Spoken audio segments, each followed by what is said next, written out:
it starts with your defense. And I think when you lose confidence, when you lose that joy of playing the game or that drive to be successful as a team, your defense going to suffer the most, because this is where you got to put the most work. This is where you got to sacrifice yourself the most. You got to block shots. You got to, do the little things that are hard to do that you don't necessarily want to do. A lot more fun to go on the offense. Everybody knows that. So who pays for that at the end of the day? It's always the goalie, and I've been on team where, nothing is working, nothing is going the way it should. And it just creates so much stuff, so much junk around the net, so many bad bounce, bad situation. And, the goalie, it's tough. It's tough for the goalie because you have to be on alert. You're going to face situation that you're not used to face. Guys are not going to block the shot. They're not going to be there for the rebounds. All these little things that you take for granted when things are going well are not happening right now for the Leafs goaltending. JS, good morning, sir. It's great to see you. Good morning. Yeah. Listen, if Disney were to make a film about the 2007 Mighty Ducks of Anaheim, who would you like to play you in the film? Oh my gosh, that's such a good question. I don't know. Carey Price, why not? I think any good goalie, Patrick. I mean, he's got skills. He's a Hart Trophy winner and not a Cup champion. But yeah, I don't know. We've seen Brad Pitt be an F1 driver. Maybe Brad Pitt, JS. Oh, well, Brad Pitt. I'll take Brad Pitt. I can see it. Yeah. Oh, Ryan Reynolds, Ryan Gosling, one of those. Yeah. Any good-looking actor make me look good. Listen, Ryan Gosling or Ryan Reynolds would be an upgrade from Ryan Kessler and Ryan Getzlaff for sure. Exactly. The current Anaheim Ducks have won 15 of their last 19 games and are leading the Pacific Division. Does this team have a 2003 Ducks like Cinderella feel or a 2007 Mighty Ducks powerhouse feel? Well, that's a good question. I think the 2003 team, we were a bit of a surprise. We came out of nowhere. Then I think we'd finished like 13 or 14 the year before in our conference to make the playoff 7-8, and then we went on a run. And I don't think that's what the Ducks are right now. They've been building this team for many years, and they're finally, seeing, a little bit of success because they have so much talent. They drafted well. They took their time developing their players. They made some good trades. And now, they're going to be good, not for the next 1 or 2 years. They're going to be good for the next 10 years, a bit like the Leafs did, in the 10 years ago, where they were a successful team for 10 years, even though they haven't won the cup, but they were a great team around the league. So, that's not what the 2003 Ducks were.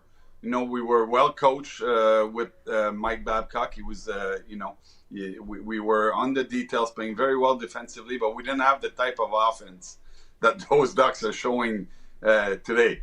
For the 07 team, I think we had a team that could play any type of game. We could play physical. We could play, a skill type of game. We could play tight games. We could play games that were like 6-5. It was very different, but it wasn't a team that was built over the years. It was, we had a few pieces from 2003 left and some trades that were made, guys that wanted to come play in Anaheim and stuff like that. But, this is a very different feel, I find, from the Ducks. The Ducks today is they really built that team from the ground up, and now they're, those guys are coming to be matured, and they're going to be good for many years. They're going to be a fun team to watch for many years. Yes, and I do want to focus on that young squad, but one note I used to but I remember bringing this up with Getzlaff. I'm like, that 07 team was a super team. You guys have like 5 Hall of Famers from that team. Perry, Getz, Teemu, Niedermeyer, Pronger. I mean, at some point, you might get the call. I don't think you're in the Hall of Fame yet, right? I don't think I'll be in the running, no. Okay. But fine, super team. Okay, let's get back to. I should have known that before I open my stupid mouth. Let's get back to the young core that you're mentioning. How Anaheim has drafted well. Cutter Gauthier is 22 years old. He's sitting at a career high 32 goals. Does this shot remind you more of Teemu's shot or Paul Kariya's shot? Oh, definitely Paul Kariya. Paul Kariya had an amazing shot. Teemu, yeah, I hate to say it, and I hope he's watching because I love to tell him that. He had the worst shot ever. Like, it was just what? No, it was horrible. Like, just a muffin, you know? It was like nothing scary whatsoever.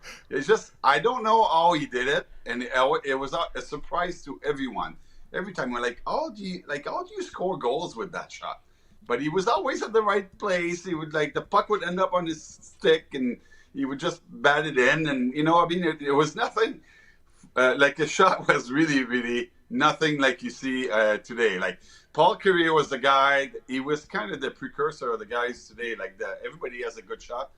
Paul was working on the shot year round. He had a shooting range in his garage, and he would come in training camp. He would tell you I have a new shot. I've worked on it all summer. I can't wait to show you. And then it'd come in and, something that you'd never seen, and he would just fire it on you. And he had a shot that nobody else around the league had. And this is the type of stuff you see from Gauthier for sure. That's incredible. That's incredible praise for the young fella, and also incredible shade for Teemu Selanne. This is a guy that scored almost 700 goals in the NHL. I don't know how he did it. And you described his shot as a muffin. I think you and Dan said he had a muffin shot at the same time, which is fantastic. Last question from me for you. How, if ever, did you try to keep up with Teemu Selanne's exotic car collection? Because it is known league-wide that this guy had a fleet of beautiful cars. Oh, my gosh. He had so many nice cars. And he'd come in. And what's the best thing with Teemu? He's such a generous person. He's not a fan favorite for no reason. He'll talk to anybody that wants to talk to him, and he'll be nice and smiling, and he'll ask questions and stuff like that. And when guys were getting called up, he would just give them one of his cars. Just use my car. One of his exotic cars that he had in his garage. And those guys coming in from the AHL will have Teemu's car for the week, and that's just the type of guy that he is. So I have terrible taste. My wife always tells me when I buy cars, I just make the worst choice all the time, and so I can't. You have a fleet of lemons, is what you're saying. Oh, lemons, and just sometimes I'm like, why did I buy that car? I remember one year I showed up at the rink and I was so happy. I just bought a new Touareg, Volkswagen, and I take it right in the showroom. I'm like, I want that car. I like it. I didn't realize it was blue, sky blue, and it was I got teased so much for that car, and I loved it. I loved the drive, but I thought it was gray. It looked gray in the showroom, and then I showed up the next day. I'm like, why is this car blue? Anyway, it was another one of my bad choices. Yeah. Teemu's. I hear Teemu's restaurants can make a good steak, though. Is that right? Yeah, good steak. Yeah, love going to his restaurant. Beautiful place. Nice restaurant. Nice food. Tell you what, if you go to this restaurant, you got to make sure you don't eat all day. You got to show up there hungry because they're big steak with big sides and rich food. You go there and everything tastes amazing, but you're going to get out of there you've ate like a king. So a great spot, and I think it's in Laguna Hills. Beautiful little city. Fun place to go when I always make sure to go when I go to California. So I want to pick your brain a little bit more on maybe what the Leafs goaltenders are going through a little bit. Joseph Woll and Anthony Stolarz, they're not going to call out their teammates publicly or anything like that. It's probably not great, but I wonder about the pressure for a goalie when you feel like you have to be perfect in order to. In order for your team to get the win, right? The offense is not going right now, and if they don't give up, or if they give up more than one goal, it feels like, all right, we've already lost here. How much pressure is that on a goaltender when that's the case? Well, it's a lot of pressure, but at the same time, you got to make sure that you don't take it all on you. You just got to, go out there, try to give your best, try to, give your team a chance to win. And I feel like with the situation the Leafs are in as a goalie, if you come out of the game and you gave your team a chance to win. You didn't give up any softies. You battled. You worked hard. Regardless of the win or the loss, I think if you did that, then you did your job. You can be happy with what you did, and you can, what I mean? Like, yes, the wins are not there, and you can control what the guys are doing on the power play. You can control what the guys are doing to score goals, but you can control how you're going to show up yourself. And, that's all you can do. And I've been on teams like that, and sometimes it will motivate the rest of the team. Sometimes it won't. There's no control over that either. You just got to do your job. You're paid for that. And when the team's going to be ready to perform again, at least those guys will be ready as well. So one final thing, and it's going back to that 07 Ducks team. The thing I remember about it the most, you guys and everybody in front of you were the toughest SOBs around. It's almost like you dared referees to call every penalty on the ice because you guys we were skirting the rule book pretty much all the time, right? And I feel like the Florida Panthers had that about them. Like, there's still an art to being mean, to being physical, and how that can help you win a hockey game. And I just don't see enough teams around the league right now that have that mean streak in them. No, and I think it's a major part of the game. To be honest, Chris Pronger, every time he was on the ice, he probably could have get 2 minutes. You know what I mean? Like, he played the game every shift on the edge, He's always on that line, and like, legal or not. But what the referees are going to do, like, they can't give him 2 minutes every time he's on the ice. So at some point, they let some stuff goes because they just know how he is, and they're going to call some stuff, but really when he really crosses the line. So, and I think that, I love the way Florida has played the last couple of years, 2 or 3 years, because I think that's a big part of winning game, being intimidating, and I thought that, when we played against Ottawa had a great team, so much skills, but I don't think they were willing to pay the price. Everybody on our team hit. Everybody was, going to the corners, and even Teemu, it was mandatory on our team. You had to finish your check, and I think at the end of the day, it wears you down. If you wanted to fight, we had so many guys, Brad May and those guys that could answer, but you wanted to play a skill game. We had those guys that could play the skill games as well. So we had a really well-rounded up team, but the physical part of the game is a key ingredient. And I think, if you watch the Canadians here in Montreal, this is probably the part, like, they're very skilled. Everybody sees that. They're fast. They're so fun to watch play. But I'm afraid for them in the playoff. I don't know that they'll be able to, if they play a team like Florida that, is very physical, after 7 games, I don't know they're going to be able to compete against that. Yeah. I'm just so sad right now still thinking about the Leafs. You said playoffs. I'm like, I'm not going to hear that word around them for a long time. We appreciate what you're saying. I just want to let you know what's happening in the chat right now. They're saying you need to come out of retirement and save the Leafs. So if you got offered a nice contract, maybe? Well, maybe not. No, I think those days are gone.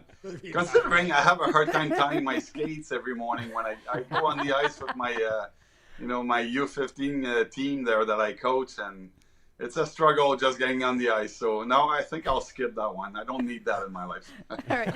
The chat is loving you. They're also trying to teach me French swear words, which I am not going to say to you. But it's a family show. It's a family show. Okay? I'll just yell them at Dan when we're done. Yes. But I wanted to bring up just 2 more questions for you.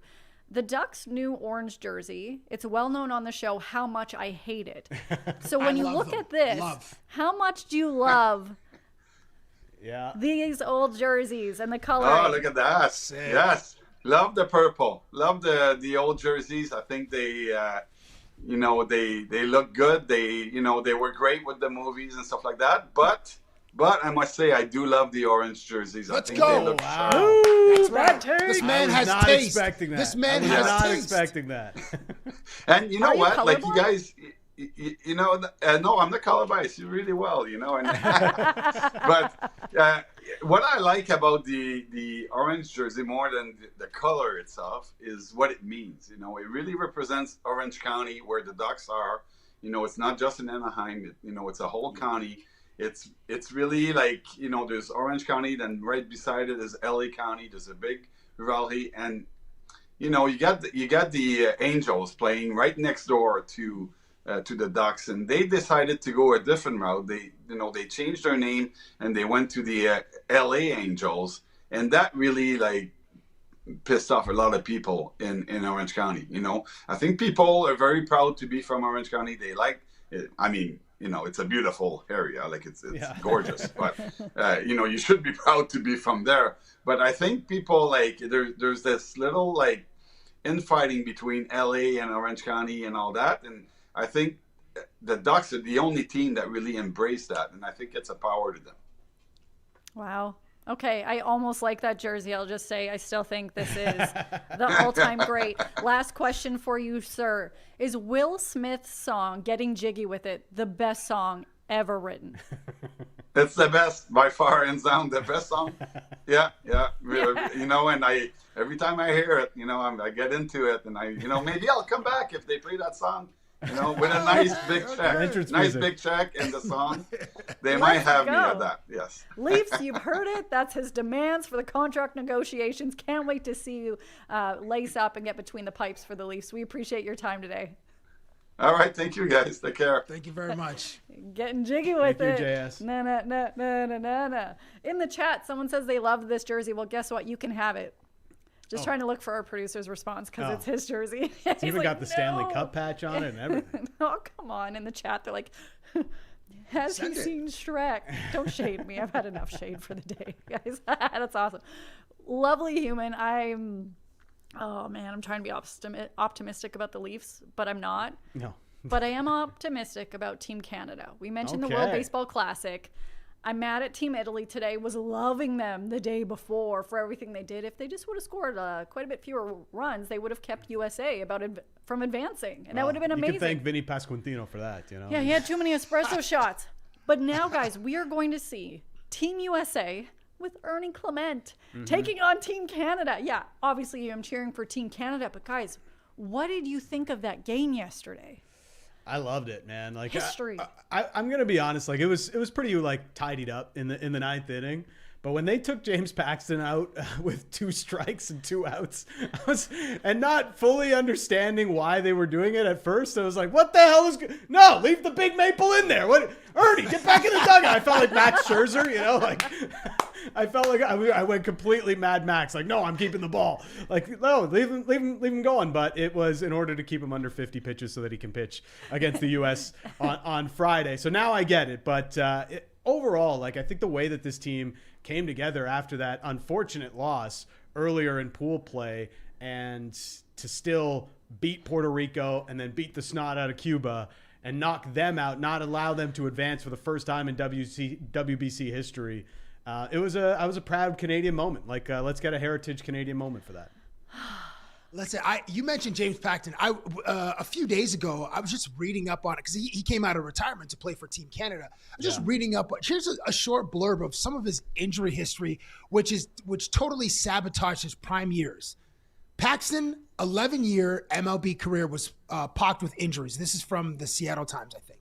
A lat strain in 2014, a strained tendon on his middle finger of his pitching hand in 2015, forearm and pectoral strains in 2017, spinal surgery and flexor tendon strain in 2020, a forearm strain and Tommy John surgery in 21, and a lat tear in 22. Also, let's add a hamstring injury and knee inflammation in 2023 and a calf tear in 2024.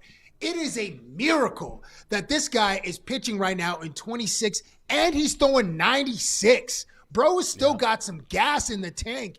And I'm really impressed by that. I didn't know the extent of his injuries. I mean, it was 2018, I believe. He's in Skydome. He throws a 99 pitch no-hitter for Seattle. It was so cool that a Canadian pitcher had thrown a no-hitter in Canada against the Toronto Blue Jays. But just seeing him have this juice again and just being able to have some command of his fastball. It's like, it's amazing. And yes, as far as history goes, Canada advancing to the quarterfinals to face the United States, I'm not ready for disappointment if it's coming. I mean, men's hockey, women's hockey, mother bleeping. Did we lose to the United States in basketball in 24, or was that France? I can't remember. But and then listen, we won 4 nations, which is great, which is a huge. But just I can't deal with any more loss, tariffs, all the geopolitical stuff. Like I just can't deal with any more trauma if our baseball team, who I imagine are huge underdogs, lose on Friday to the United States. Here's the path to World Baseball Classic glory. This is the hardest. This is like climbing Mount Everest and you're wearing ice skates. It's the United States in the quarterfinals, potentially the Dominican Republic in the semifinals, and then potentially Japan in the finals. Like, good God, that is a gauntlet. I know, like, the Atlantic Division in hockey is a gauntlet, and the AL East in baseball is a gauntlet, and the Dan's NFC West was a gauntlet in the NFL. But this for Canada, whoo, boy, would be an man. You gotta summon. I don't even know how you like mentally prepare for that journey. I mean, obviously you got to play one game at a time. And Owen Casey is mother bleeping raking right now. Salute to Burlington, Ontario's own, batting 500 and a home run and 3 runs scored or whatever. But what a challenge ahead for the squad, and it would be incredible if they had some of that, as JS Giguere said, some of that Cinderella magic from 2003, some of that dust on the Team Canada baseball would be exciting to see. It's funny because after the game yesterday, someone messaged me saying, "Oh, it's too bad you're not in Houston. You're going to be in Miami. I'm flying there after the show today to go cover the World Baseball Classic." And I thought, no, this is actually a blessing. We all know covered the Blue Jays going to the World Series and seeing Game 7. And when I was in LA, when they were taking on the Dodgers, the amount of people yelling at me like, USA, go back to Canada, and that, like, I am not ready to go for a Canada versus USA baseball game. I'm already hearing it enough from Whit Merrifield and text right now, I wouldn't be able to handle the stress. Yes. Lindsay, you got some of that in LA? You got people saying, go back to Canada? It was intense. Well, now that I don't work anymore, I thought that's crazy. We had a camera by us, so I don't know if you had a news crew or were you wearing No, I was there as a fan and just in a sea of Dodgers fans. And it's probably very well because behaved. We had a camera, and it was pretty bad that twice I responded and brought up some political things saying, well, at least, which you're not supposed to do. And I for sure thought I was going to get written up or fired. Like, it wasn't bad, but like, you're not supposed to respond. It's in your contract. You're supposed to represent the company at all times as a blah, blah, blah, blah, blah. And I was like, no, you do not come after my country. So I'm telling you, I am so happy that I will actually be in Miami. I may have beverages and be on the beach trying to watch it to stay calm, because yesterday I was not calm at all watching that game, even though you said, they had it cleaned up until that final out. And then I was screaming. I was running around. I'm like, Canada! Like, what a win. I'm just so happy for this history. I'm not counting them out. Like you mentioned, it's going up Mount Everest with skates on. What a great visual moment of that. Like that's how it is. It's going to be tough. Heavy underdogs, right? Yeah. Like, okay, we get it. The U.S., it's going to be a tough one. Canada did actually beat the U.S. in the first ever WBC in 2006. And, I don't want to be like hyperbolic or anything about this, but this is the WBC for Canada. Like, never mind what happens after. This is the World Baseball Classic for Canada right now. The chance of getting revenge on the U.S. winning is nearly as big as winning the whole damn thing, in my estimation. From the 51st state stuff, from the calling our guy a governor, to most recently beating us at our game, albeit on a fluky 3-on-3 goal by Jack Hughes, and they needed Connor Hellebuck to go Super Saiyan or whatever. This is personal, okay? This is still personal for Canadians and for me especially. This is Canada's chance to return that favor. This is America's past. They're out there waving their flag. We beat Canada at their game. Well, now is our chance to beat the Americans in America's pastime in their backyard in Houston. So Canada, if nothing else, please get the job done Friday night. I want to chest bump you right now. I'm so pumped. Let's high five, man. Don't leave me hanging. Woo! It would be tremendous if that happened. But a couple things. I'm still so surprised that you got that reaction in LA. We like games 4 and 5. Trey Savage, we won 6-2 and 6-1. Like, I know Americans are very confident and they love to, chant USA, but we slapped them in their house. Dan, you're talking about like, America's pastime in Houston. Like, we slapped them in LA, those 2 games, 4 and 5. We were going back with 3-2 lead. Also, how many errors did Cuba have in that game? I like that 6th inning. I was like, we're at 5-1. They had, and then in the 6th inning, I think on a Josh Naylor pop up, there was another, the pop up in left field. The left fielder, who I can't remember his name, but he dropped the ball, which Otto Lopez was on his horse, and they scored, and then was like 6-1. I felt very comfortable after everything imploded for Cuba in the 6th inning. I was like, we got this. Like, there's no way that these guys are going to overcome, 4 runs. And then it was just a comedy of errors for Cuba. It's just like a pass ball here and another drop there. These errors just mounted on top of each other, and then we were just cruising. I hope Cuba or the United States has a little bit of Cuba in them on Friday, and some unforced errors are in Canada's favor, because that will certainly help. And I don't know who we're facing as far as like on the mound, but it's going to be a tall task. I just hope Mark DeRosa thinks that they've already won the World Baseball Classic. Oh man! Well, no one's gonna remember if they end up facing Japan like they did in 2023 and the United States beat. Like, no one's gonna remember this him scrubbing the guys. Take the interview. Take that clip down. I made a mistake. We didn't advance to the quarterfinals. We needed Italy to beat Mexico in order to get to the quarters. But if we get that theater again, remember it was Shohei versus Mike Trout in the 9th, which was just electric.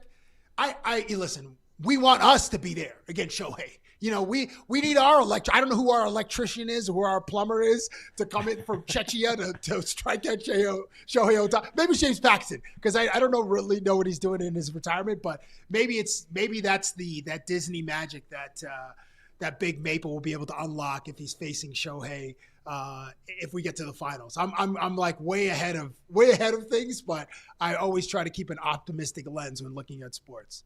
We're going to keep this conversation going in a couple of minutes when Chris Rose from Jomboy Media joins us. He's been assigned to cover Team Canada. If you haven't seen his coverage, it's pretty entertaining, and can't decide if he's butchering our national anthem or not. But we'll let it slide because it's fun. But we need to talk about something people may want to forget. Is the Raptors game versus the Pelicans last night. BI's first time playing against his former team since being traded to the Toronto Raptors. He got a nice little welcome. A lot of fans saying online how they wish he still played for their team. But Raptors, when you look at the history they've had and the record this season, you think going into it, a team that has only won 21 games so far this season, that they would beat them because they've been great at beating not so great teams, not great at beating teams that have an above 500 record. Yeah. Well, that's not what happened. It was a competitive game for a while, but then they were outscored 27-18 in the 4th quarter. It was not a good look, and now they've fallen again in the standings. I believe like playoffs was all the conversation a couple of weeks ago. Now we're talking maybe play-in. They're in the a play-in. 7th seed right now, so they're in the play-in right now. For now.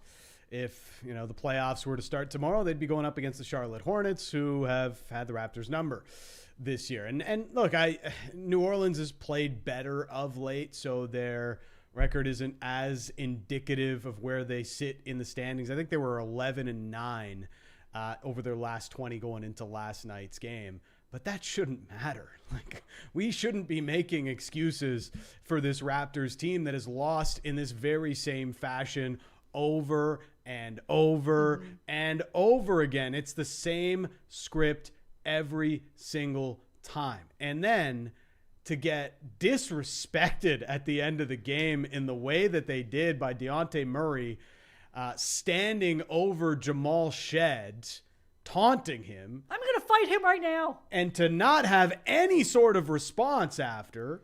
Like, to me, this is the only thing that mattered coming out of the game afterwards, is this moment. How was there no... Okay, IQ went up there and brushed him a little bit. It was like, hey, did you see me on Family Guy? Me and Meg went to the strip club. It was just like, what?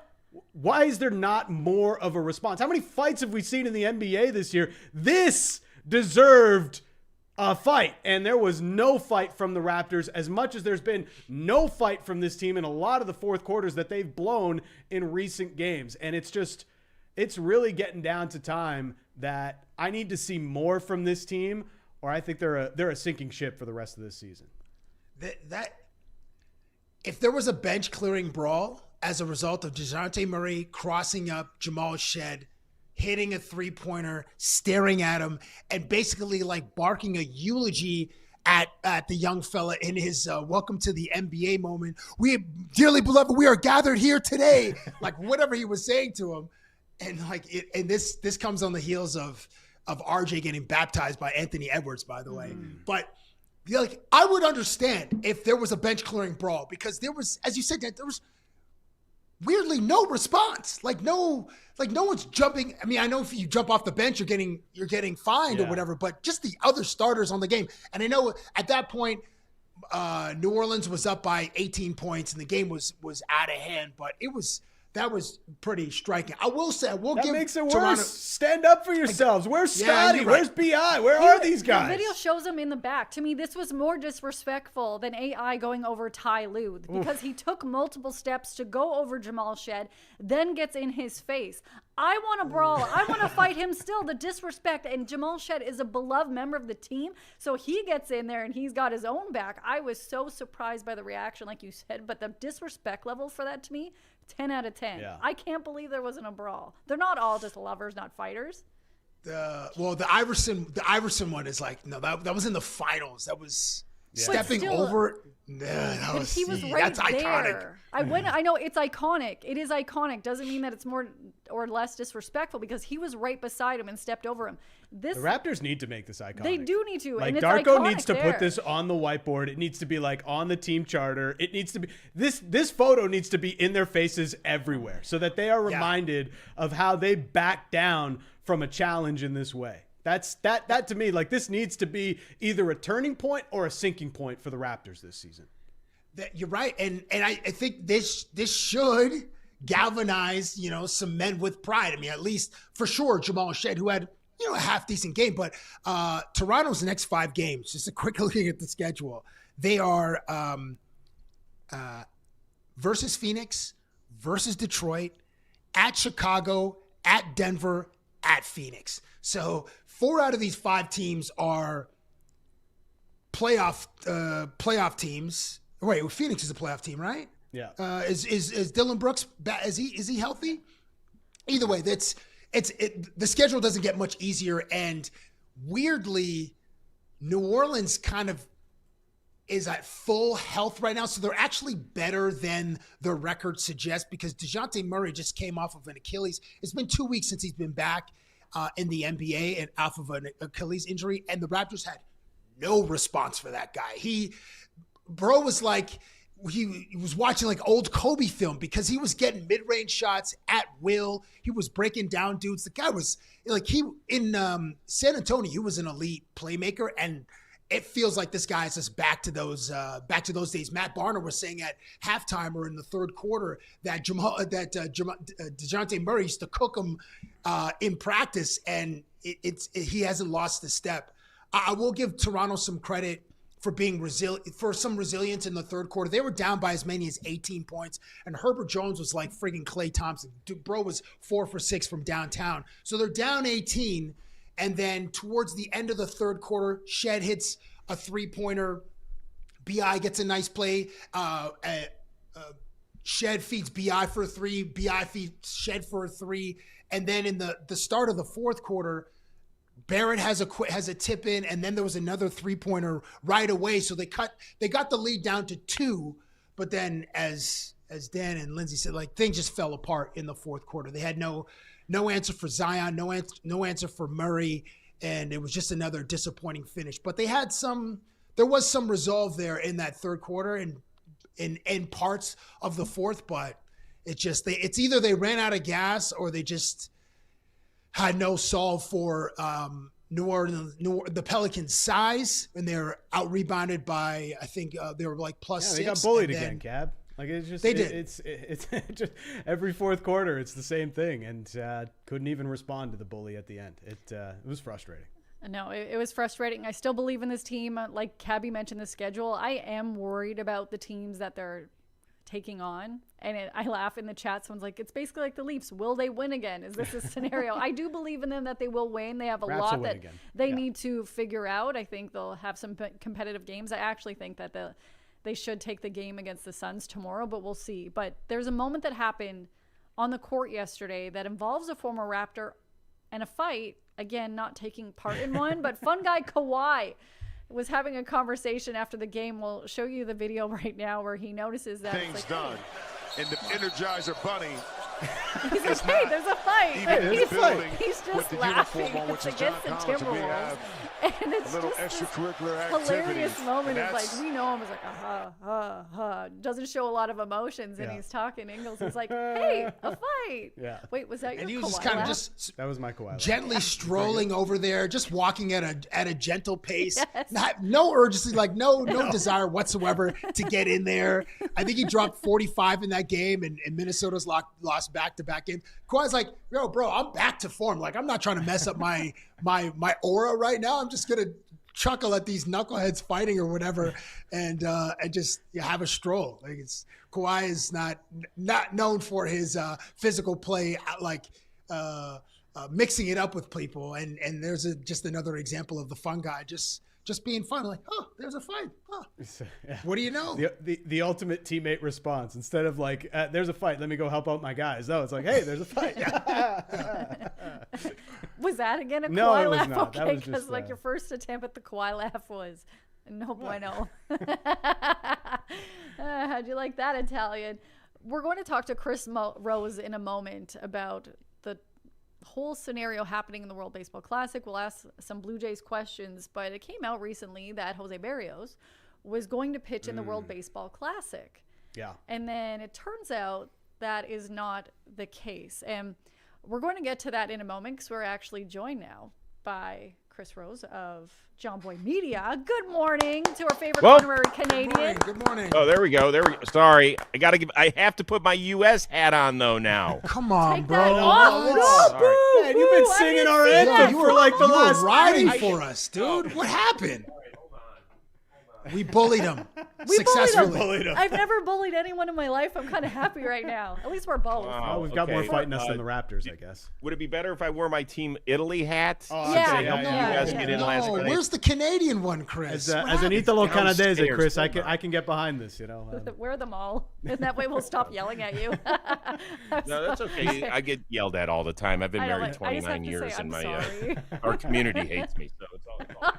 I'm gonna find a Canada hat around here. I've got All right. it. I know I've got it somewhere. You know what? While you do that, if you want to find your Canada hat, we're going to play for our audience, maybe who have not seen your amazing analysis that has happened after the game. So we'll let you get away from the camera and we'll play this.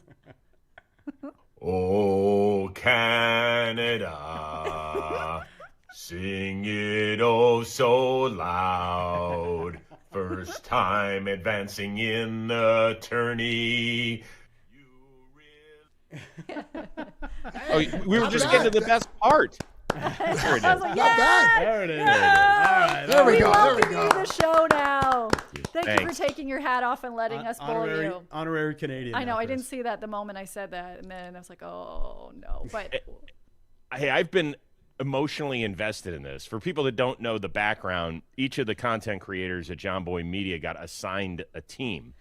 And so I got Canada. I think this is in part because if you've followed our community over the years, we do these things called the warehouse games. And so we have a thing called floorball. And you guys know what floorball is. Why am I explaining that to a Canadian audience? Of course you know what floorball is. So your producer of the day, Tyler Mataras, has played with us up there. And so I sang "Oh Canada" one time, and everybody seemingly liked it. So they were like, let's give Rose Team Canada. And so I've been all over it. I've been glued to every pitch, hit, swing, out, rain delay in Puerto Rico. And now who do they have to play in the quarterfinal? My home country. Like, I can't win. You really can't, and I have to be Canadian and say I'm sorry that we yelled at you when you No, joined the that's show. okay. Please, I kind of dig it. It gets my blood boiling in the morning. That's good. Some of the listeners in the chat want the USA hat to go back on, but we'll stick with Team Italy. No. You keep that out of the shot, sir. No. I'm not feeling like vomiting this morning. I can't handle that because this. Yes. The St. Ernie Clement is on Team USA, so I'm already stressed out about this as somebody who covers the Blue Jays and knows how much, like, he's a wonderful human. But you mentioned, you're living and breathing by every pitch and the tarp monster going on and off the field. What did you make of Team Canada's performance yesterday that helped them make history in advance for the first time to the quarterfinals? Yeah, I thought it was incredible. I'm a big Cal Quantrill guy. I've known Cal for a long time. I know how happy he was. He's a huge competitor. He's a little quirky. He's one of those Stanford pitchers, so he's always thinking and utilizing his brain a lot. But he set the tone, right? I mean, you don't expect guys to go 5 innings in pool play in the WBC. Owen Casey, he's a monster. I wanted my Guardians to trade for him last year. That didn't happen. Instead, he gets dealt to the Miami Marlins, and I don't know if he turns into the next Kyle Stowers down there, a prospect from another team that ends up lighting it up and turning into an all-star, but I think he has a chance. Still kind of waiting for the Naylor brothers to really kind of kick it into gear. That would be nice. Abe Toro's been sensational. And then I thought the best story of yesterday was James Paxton. Like, are you kidding me? At his age, and to be out of baseball, to go in and get 8 critical outs the way that he did down the stretch, that was phenomenal. And so we'll see if they have what they have left out of that bullpen against Team USA. I did have a short freak out when Ernie Witt came to take him out with 1 strike to go in the game. Then I realized, okay, that's probably a good thing so he can pitch great moving forward in the tournament. Okay, what percentage chance are you giving Canada against the U.S. tomorrow night? Not great. Not great. Damn. Well, I mean, yeah, that's fair. That's fair. They got a great roster. But listen, people will say, well, look what Italy did to them. And to be honest with you, Team USA has not played very well. They really haven't. They just kind of, their first 2 games against Brazil and Great Britain were just kind of whatever. And then they have a big game against Mexico where they jump out to a lead and they have to kind of hang on for dear life. And then the disaster against Italy. And I don't know how closely you guys have been following the narrative of what's gone on down here, where Mark DeRosa, the manager for Team USA, is doing an interview on MLB Network and doesn't know that Team USA hadn't punched its ticket before the Italy game. The lineup, some people had a problem with that, the way that he went about his pitching after, his starting pitcher came out of the ball game was somewhat questionable. Some of the other things, like it sounded like Team USA thought after their win against Mexico on Monday night, thought they were in and they were kind of hanging out and partying it up and swapping stories and drinking beer. And they just haven't been taking this as seriously, it seems like, as other countries. With all that being said, you still look at that lineup and it's a masher unit. And the problem's going to be, so who's starting? Is it Soroka? Yeah. Soroka's starting. So once he comes out of the game, that's going to be the problem. Where does Canada turn to next? And the USA can eat your lunch depending on who's coming out of the bullpen. Italy has bona fide major league guys that come out of the bullpen. I don't know if Canada can do that. I will say, though, like this is after the Olympics and having the U.S. beat us at our game, like this kind of feels like the moment. This is the revenge moment. I didn't know it was going to come a couple weeks later, but this is the revenge moment Canada needs right now, Chris. I know. You thought you were going to have to wait a full 4 years, but no, it's not even a month. And you get back on this. I was at a rental car stand in Indianapolis watching the gold medal game. And so I'm watching it in hand, and I'm like, they're like, yeah, you can go down the special aisle. You can pick I'm like, shush. There's 30 seconds left. I think we're going to go to overtime. Then it becomes 3-on-3, which is real hockey. Yeah. Just kidding. No, it's not. No, it's not. Just kidding. Just kidding. I think he know knows. I think he the knows. camera. Just kidding. Chris, I have to give you props, and what you guys did on the Best Damn Sports Show period set the table for the way that we enjoy sports now, because of the vibe, because the athletes that you are on the show, because you guys didn't take yourselves seriously, and it totally changed the landscape of television. You guys were the predecessor to Cold Pizza. I'm sure Michael Wilbon and Tony Kornheiser took cues from what you guys were doing on Fox.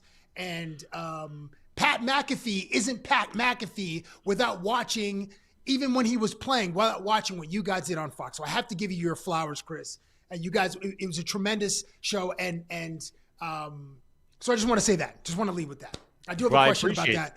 No, I appreciate that, because you know what? It's people still bring it up. The show has not been on in 17 years, and people still ask me about it and how much fun it was. In fact, I just got together with a bunch of guys. I just saw John Sally and a bunch of our producers the other day at something, and it had been years since all of us had been together in a room, and it is something that, you know, for 8 years we created magic. The show was not for everybody.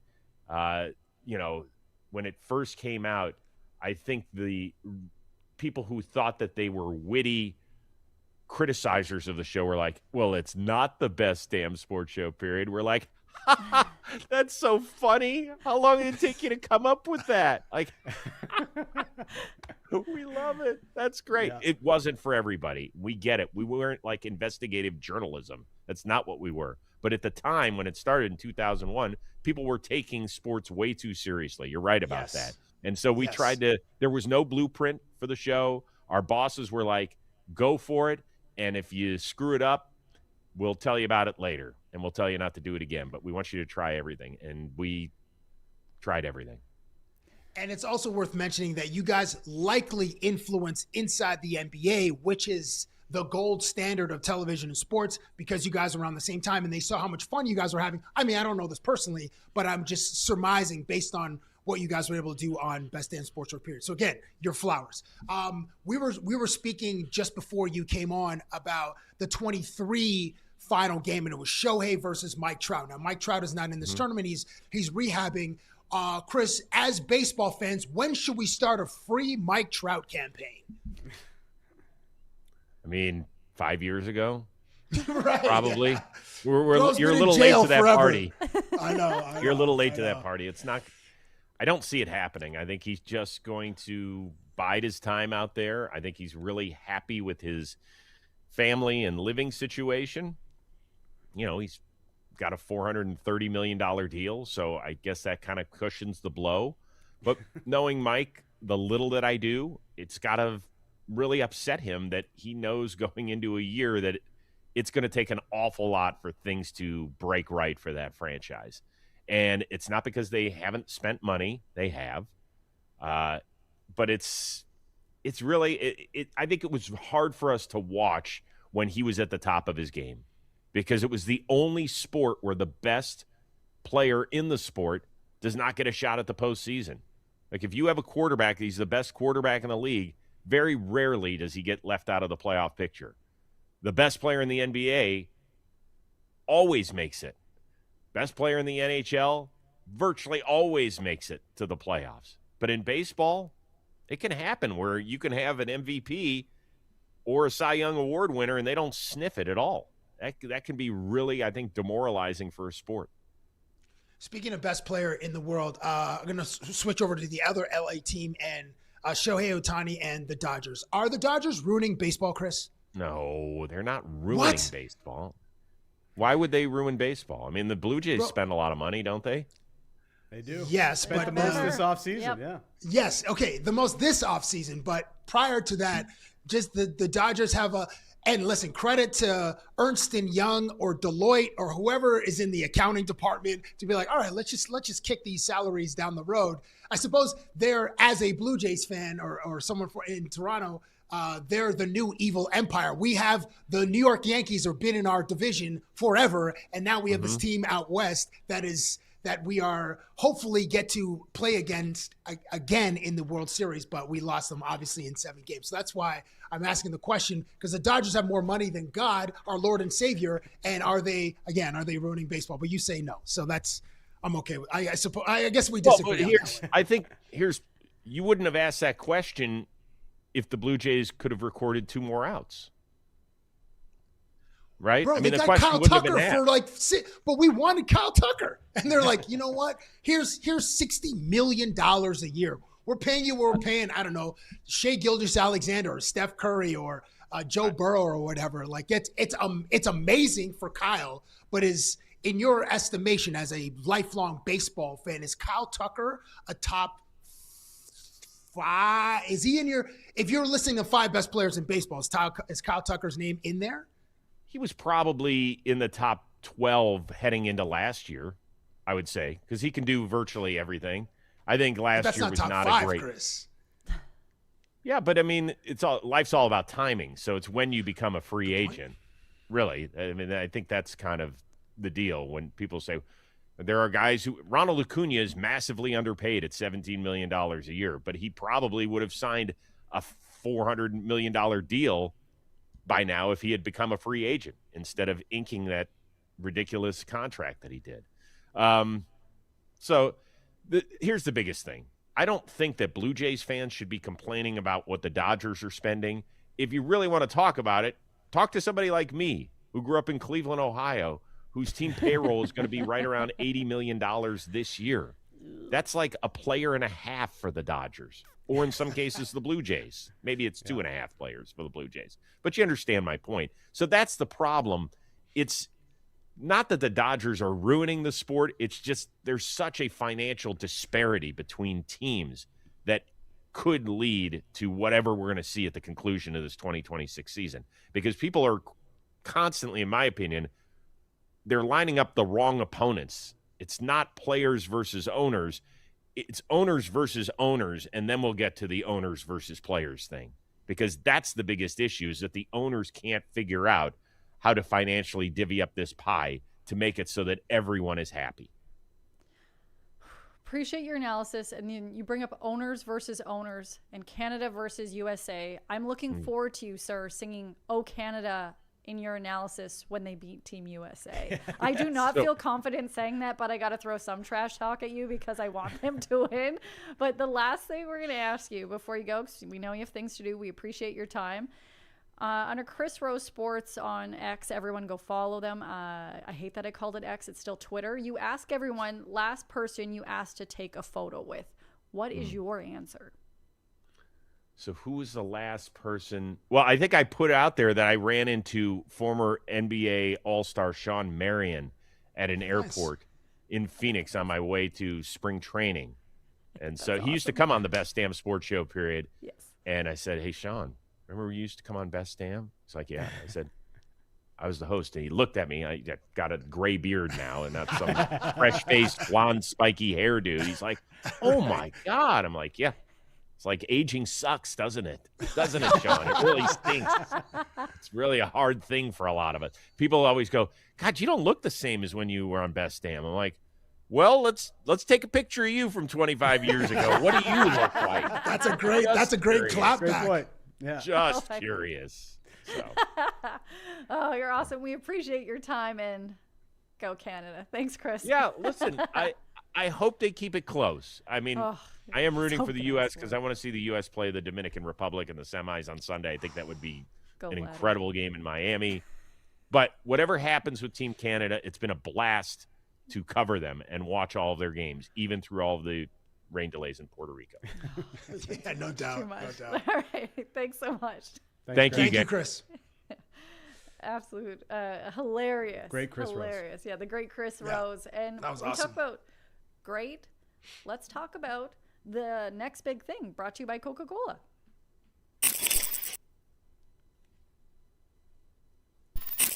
The excitement of the FIFA World Cup 26 is bubbling up in every fan and every can of Coke. It's coming, and nothing can contain the joy and passion. Okay, they get it. So purchase a can of Coca-Cola and you can score FIFA World Cup 26 VIP experiences. Go to the URL in the description.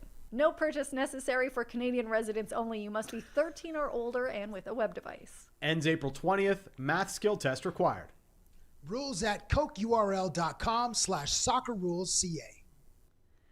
Go win yourself a VIP experience. And so my question about the next big thing for you both and for everyone in the chat underneath the Nation Network on YouTube, the Oscars are this weekend. Yeah. Timotee Chalamet making some headlines this week, but he's also nominated again.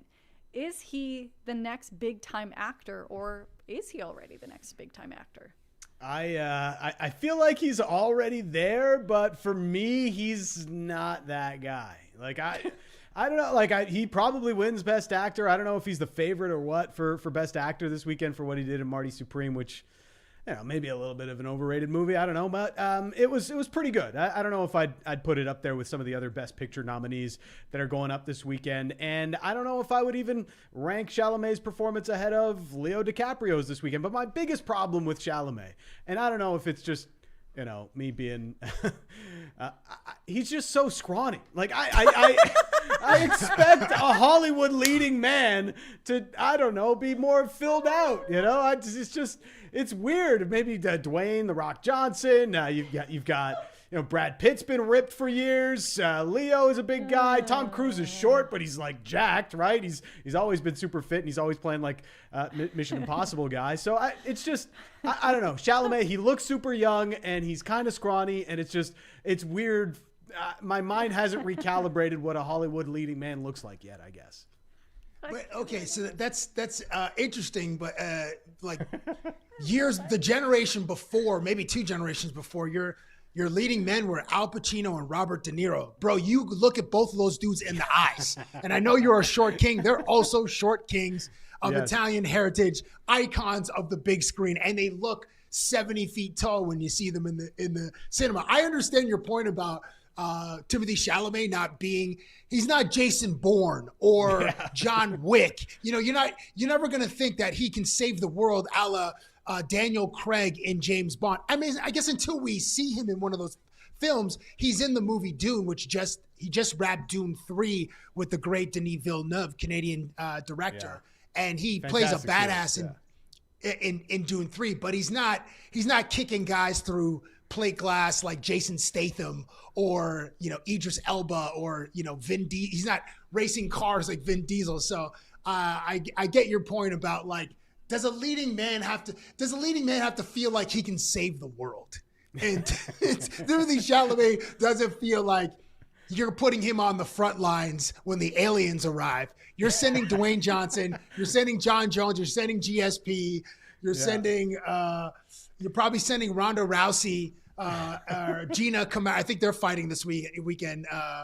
But as I also agree with you, Dan, real quick, that Chalamet has arrived. I think I believe he's the thing now, because there aren't very many young actors who are like superstars. It's certainly like male actors. I think Zac Efron had a chance to be that, but all the guys like Ryan Gosling, Ryan Reynolds, Michael B. Jordan, he's an established star too. I mean, there aren't a lot of guys under 40 or actors that are under 40 that are like, you know, what Will Smith was and Arnold and Sylvester in like the 80s. I don't know. Lindsay, do you think he's still on his way up, or do you think Chalamet is here as the big thing? I think it's a couple things. He's on the way up, but he is there. But I know people will hate this, but because also he's dating Kylie Jenner, if you don't know who that is, of Kardashian fame, that adds a whole level of spectacle around him and hype that adds to it. So for the last couple of years, when he was with like the Willy Wonka and the Chocolate Factory and all of that, a lot of the storyline has been around where he has been, which is courtside at Knicks games and all this other stuff, and a little bit about his acting. Yes, when he portrayed Bob Dylan, I thought it was great. Yeah. But a lot of the conversations surrounding him, maybe in some circles, is not actually about his acting. So that's a little thing to add there. I think he has become more of a household name, but he's not at the like Tom Cruise level or whatever. But you're right, when it comes to a certain age level and like actors under 40, I couldn't really name anybody else that has the hype around him right now. If you do take away the fact of who he's dating and all the press surrounding there, because they are talking about, again, back-to-back Oscar nominations. But who is the gentleman in, what is the show, Wuthering Heights, the movie with Jacob Elordi? Because that is somebody Yes. I also think and he's has 6'5". Oh, yeah, he's tall. He has big potential of being the next big thing. That is somebody that I'm keeping my eye on. Just as likely to be a point guard as he does to... Just as likely to shoot 4 for 6 from downtown like Herbert Jones did last night. I will say, like, Chalamet does know his, like, he's a huge sports guy. Like, I love you've seen that. him on College Football Game Day. He's obviously entertaining. at the Knicks games all the time. So I'll give him his flowers for He that. also really loves ballet and opera. If you haven't No, he heard does those not. headlines, No, no, he he does does not. not. He gave them major shade. We'll let him have that moment. But when it comes to points, I'm hoping you guys get a win tonight with your ProLine pick of the day. Because guess what? The new ProLine app is here. Betting with ProLine Plus and betting in store with ProLine are both easier than ever with the new app. Has more sports, more leagues, and more markets than ever, now with more ways to same-game parlay your favorite sports. Dan, you're on deck. All right. Well, yesterday we went straight up with Team Canada over Cuba, and that was a win. So Nice let's work. go down the same line. I'm going against the grain. J.S. Giguere thinks I'm crazy for this one. Crazy. Leafs to end the losing streak tonight. Okay. They've lost 8 in a row. They're going to beat the Anaheim Ducks tonight at Scotiabank. Straight up. I love it. These picks are for entertainment purposes only, folks. The Colorado Avalanche have been cooking since the Olympic break. They've won 5 of their last 7 games and are skating towards their 4th President's Trophy in Colorado history. In his career against Seattle, Marty Necas has scored 4 goals in 9 games. And in March, he scored 4 goals in 5 games. This bro is on what we call a heater. So Marty Necas to score against the Seattle Kraken, an anytime goal, is my ProLine pick of the day. Ooh, I wish good luck to you both. And if I can plug another show I'm on, I never cleared this with you guys. 6-inning stretch. We have a new episode out with Blue Jays hitting coach, many credit as the MVP of last season, Popkins. He's on there. Go check it out underneath Blue Jays Nation after you watch this show 80 more times. But before we go, I am flying out to Miami to cover the World Baseball Classic on Fridays. I'm trying to make Dan try weird snacks. So our producer Nick brought in Doritos spicy garlic. Why does it and always don't have to worry, be Cabbie, garlic? we got snacks coming your way. Okay, so I get to try spicy You garlic. gonna try this? The last one was really bad, so I Yeah. don't know why. And while he's doing that, I'll this let you know again. tomorrow we're going to talk some fun Oscars talk. We're going to talk about the World Baseball Classic, Raptors, Leafs, and if you're listening, make sure to go watch this video to see that facial reaction that Dan just gave. We'll see you guys tomorrow. Thanks for joining us on Off the Roster. Too much garlic. Winning. And I hope you enjoyed this video. If you want more Off the Roster content, make sure to like and hype this video and subscribe to the Nation Network YouTube channel.